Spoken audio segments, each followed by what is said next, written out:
नाज़रीन अस्सलामु अलैकुम वरहमतुल्लाहि वबरकातुहू। इस वक्त दाई इस्लाम हजरत मौलाना कलीम सिद्दीकी को लेकर वो खबर आ चुकी है जिसका सभी को इंतजार था।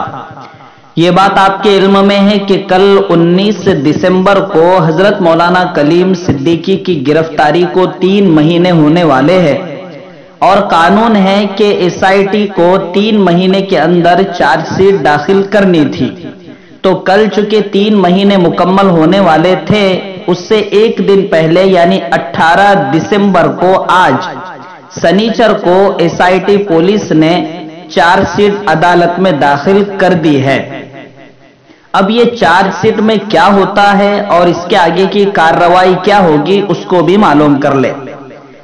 एसआईटी ने जो इल्जामात हजरत मौलाना कलीम सिद्दीकी पर लगाए हैं और क्या क्या सबूत उसके पाए गए हैं वो सब चार्जशीट में लिखा होता है।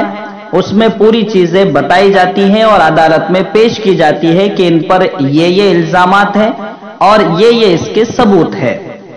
उसकी बुनियाद पर अगर अदालत को लगेगा कि वाकईतन ये काबिल एतराज चीजें हैं तो फिर अदालत फिर से एसआईटी को ये कह सकती है कि आप फिर इंक्वायरी कर सकते हो और तारीख को आगे बढ़ाया जा सकता है।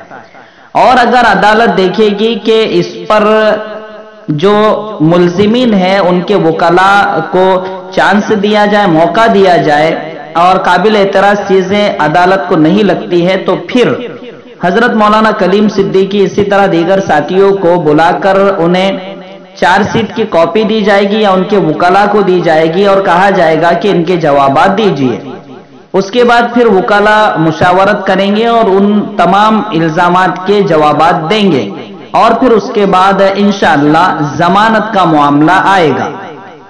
यानी अब तक तो ये हो रहा था कि तारीख पे तारीख मिल रही थी, लेकिन अब चार्जशीट दाखिल हो गई है तो अब इंशाअल्लाह यहां से आगे जमानत की राहें खुलेंगी और जो इल्जामात लगाए गए हैं और जो सबूत पेश किए गए हैं उसके मुतालिक मौलाना के वकला पूरे तरीके से दलीलें देंगे और इंशाअल्लाह उम्मीद है अल्लाह ताला रास्ते खोलेगा और दुआ का खास तौर पर एहतमाम साथी करे।